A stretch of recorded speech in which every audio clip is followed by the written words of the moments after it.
पुजारियों से, पंडितों से पूछो जाके कि सच क्या है, तो वो आपसे कहेंगे सच यही है कि मेरे नाम से जो पूजा कराओगे और मेरे पास जो कुछ करोगे वही सच है। उसको सच मानते हैं। पिंडदान, कर्म कांड, क्रियाकर्म, इसको सच मानते हैं। लेकिन एक बात याद रखना, आपके जीवन का असली सच यही है, जन्म लेना। जन्म आपने क्यों लिया? क्योंकि पूर्व जन्म में आपने अपने बुरे संस्कार, बुरे कर्म का त्याग नहीं किया। उस गलती की सुधार करने के लिए फिर से तुम्हें आना पड़ा। ये तुम्हारी सच है। दूसरा, मर जाना, ये भी सच है। और कबीर साहब कहते हैं भी सांच बराबर तप नहीं, झूठ बराबर पाप। कहा सच्चाई तपस्या है, सच्चाई साधना है, सच्चाई भक्ति है, सच्चाई उपासना है, सच्चाई एकादशी व्रत है, और सच्चाई सब देवों की पूजा है। 33 कोटि देवता आप मानते हैं, कबीर साहब कहते हैं छोड़ो, हटाओ, बस एक सच्चाई अपने जीवन में उतार लो। मैं सच के साथ कमाऊंगा, सच पे चलूंगा, सच में जीऊंगा और सच्चाई से न्याय करूंगा। मैं एक मनुष्य हूँ, सच है, और मनुष्य होकर मैं अच्छे कर्म और भक्ति करूंगा। इस सच्चाई को तुम धारण करो। साहब कहते हैं इससे बड़ी साधना, इससे बड़ी भक्ति इस धरती पे कहाँ है। झूठ बराबर पाप। कबीर साहब कहते हैं जो पाप है वो क्या है? झूठ। ऐसे तो गौ समाज में पाप होता ही है, लेकिन सबसे बड़े झूठ कहाँ है? सबसे बड़े झूठ धार्मिक लोग बोलते हैं, ऊपर में स्वर्ग है, ये बोलते हैं ऊपर में स्वर्ग है। और इस झूठ के कारण आदमी असली भगवान, असली परमात्मा से दूर होते चला जा रहा है, असली को नहीं जानता है। इसलिए प्यारे बंधुओं, कबीर साहब कहते हैं चेत रे गुवानी, जग में जन्म न मिले, माया संग न चले। याद रखना, आप जिस चीज की कमाई कर रहे हो, जिस चीज की कमाई करते करते भाई भाई में मतभेद कर लिया, दूर हो गया, विवाद कर लिया, जिस धन के लिए कट गया, मर गया, जिस धन के लिए अपने परिवार को लात मार दिया, साहेब कबीर कहते हैं वो माया तुम्हारे साथ न चलेगी। ये बात ध्यान में रखो। वो जो माया है वो तुम्हारे साथ और तुम्हें लेकर चलने वाली नहीं है। क्योंकि साहेब कहते हैं मन मरे न माया मरे, मरी मरी जात शरीर। कहते हैं मन भी नहीं मरा, माया भी नहीं मरी, और शरीर तुम्हारा मर गया। आशा तृष्णा ना मरी, कहे गए संत कबीर। कबीर साहब कहते हैं कि जीते जी तुमने जो इच्छा बनाई,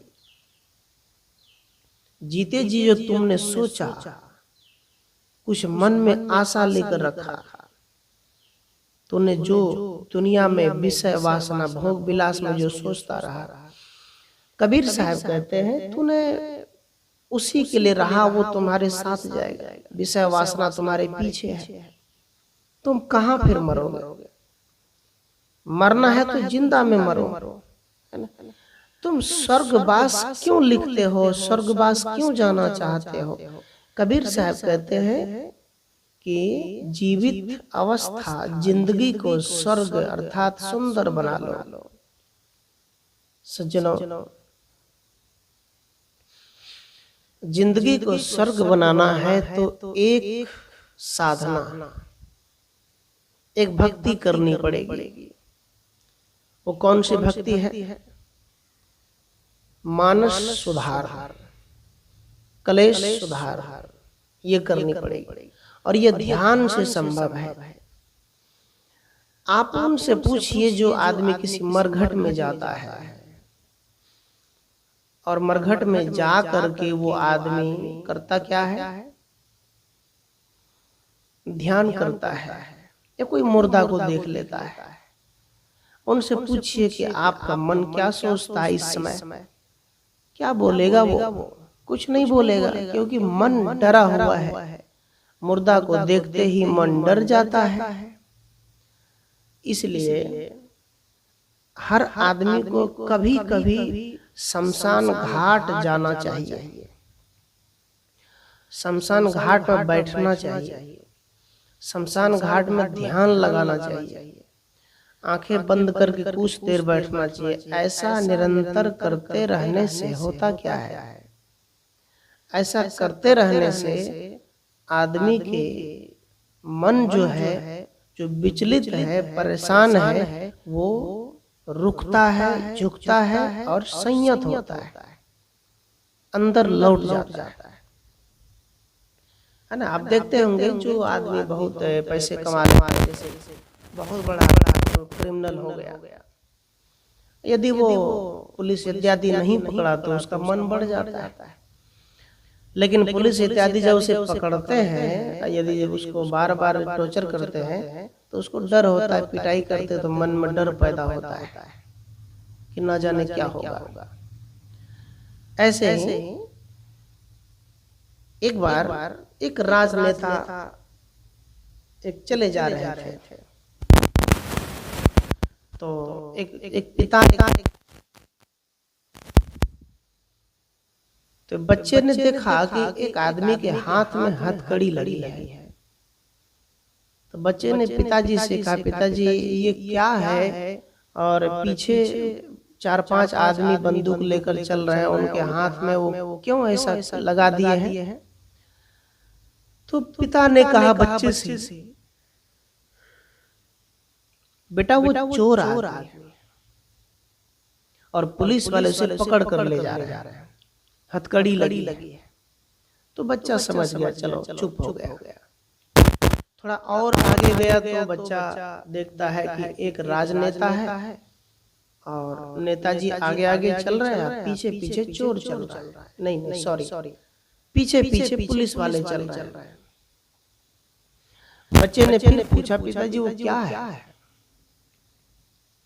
यहाँ तो देखते पीछे पीछे और चल रहे हैं। कहा बेटा ये राजनेता है। तो कहा पुलिस वाले पीछे क्यों चल रहे हैं? कहा उनकी सुरक्षा में चल रहे हैं। कहा वहां भी तो आप ऐसे कर रहे थे।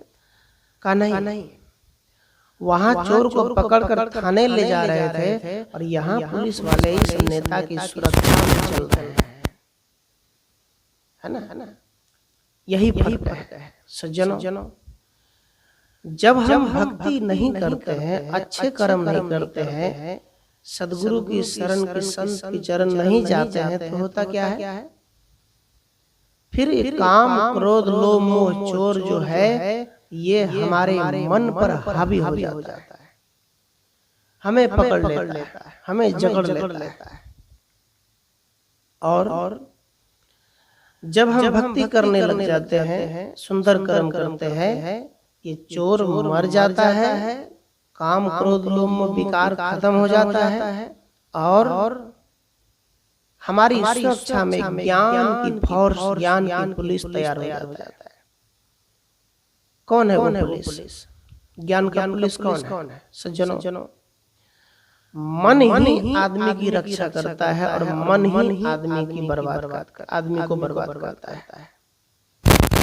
मन है वो घोड़ा जो आपको मुक्ति धाम तक पहुंचा सकते हैं, है ना। एक ऊंचे स्थान है या कोई बड़ा सा काम है या कहीं रात को जाना है, आपको डर लगता है, आप डर रहे हैं। क्यों डर रहे हैं? क्योंकि आपके मन में डर है, लेकिन मन में हिम्मत जगा, नहीं मैं तो जाके रहूंगा, मैं तो ये करके रहूंगा। कैसे नहीं होगा? मैं तो ये शराब छोड़ के रहूंगा, मैं तो ये, अरे मैं एक मैं तो पैसा कमा के रहूंगा चाहे जो हो जाए। आप ऐसा सोचते हैं। जो ये सोचता है कि करके रहूंगा, वो आदमी अपनी मंजिल को प्राप्त कर लेगा। जो आदमी कुछ कर नहीं पाता, कुछ नहीं बन पाता है। इतनी बात इतना याद रख सज्जनों। तो मन के लिए ही साधना की जाती है। क्या बड़े बड़े ऋषि महर्षि जो बुद्ध भगवान, कबीर भगवान, रविदास भगवान, जो बड़े बड़े संत हुए, क्या बेवकूफ थे जो जंगलों में तपस्या किए? आपको लगता है कि हम तो ब्राह्मण के पास जाएंगे, टीका लगा देंगे, हो गया मेरा कैसे होगा? ये संत गुरुजन महावीर स्वामी ये बेवकूफ थे क्या? जो अन्न जल त्याग करके साधना तपस्या कर लोगों को ज्ञान दिया, प्रचार किया, दुख सहा, कष्ट सहा, मच्छर कटाई जंगलों में रहा उस जमाने में। तो आप ब्राह्मण को ही ज्यादा ज्ञानी मानते हैं। कब जगोगे सज्जनों? मन तुम्हारी रक्षा कर सकते हैं। मन यदि अच्छे काम में नहीं लगाओगे तो मन तुम्हें बुरे काम में पटक देगा। धान में मक्के में खाद देना पड़ता है, तब वो फसल अच्छा होता है। ऐसे ही कबीर साहब कहते हैं, तुम्हें अच्छा बनने के लिए थोड़ा प्रयास करना पड़ता है। अच्छे के संग में जाना पड़ता है। बुरे बनने के लिए क्या है? बस एक दिन बैठ जाओगे, कोई आदमी के संग में तुरंत बन जाओगे। लेकिन अच्छे आदमी के संग में कोई आदमी जन्म भर तक, जीवन भर तक रहते हैं, अच्छा नहीं बन पाता है। मंदिर में पत्थर रखे आदमी तो पत्थर को भगवान बना दिया, प्राण प्रतिष्ठा भी डाल दिया। लेकिन उसी मंदिर में जाने वाला पुजारी, जाने वाला भगवान, जाने वाला इंसान कभी ये जान पाया कि मेरे में भगवान है और मेरे में गलती भी है, अपना सुधार नहीं कर पाया। मंदिर में जो ब्राह्मण जीव डालता है, प्राण प्रतिष्ठा करता है, वो ब्राह्मण को अभी तक पता नहीं चला कि उस मंदिर में जीव बलि क्यों करेंगे, क्योंकि जिसका बलि कर रहे हैं वो असली भगवान है। वो छटपटा रहे हैं, नहीं समझ पाया। कब जानोगे, कब जगोगे? यही तो साहब कहते हैं करने के लिए। और कबीर साहब की भक्ति साधारण है, एकदम लोकल है ना। बस कोई भी कर सकते हैं। ब्राह्मण की भक्ति क्या है? ब्राह्मण की भक्ति में बस तुम भक्ति ना करो, ध्यान ना करो, स्नान ना करो, पूजा बस पंडित करो, हो गया। उससे तुम्हारा कल्याण नहीं होगा, तुम्हारा विनाश होगा। तो मैं कहा जीवन को समझने के लिए सच को समझो। सच आत्मा है, सच राम है, भीतर वाला। राम ने कभी मूर्ति बनाकर पूजा नहीं किया होगा। राम ने कभी भगवान या बुद्ध की मूर्ति बनाकर पूजा नहीं किया होगा। कबीर साहब ने कभी मूर्ति पूजा नहीं किया। जितने भी आज संत हैं वेद लिखने वाले कोई मूर्ति पूजा किया था क्या?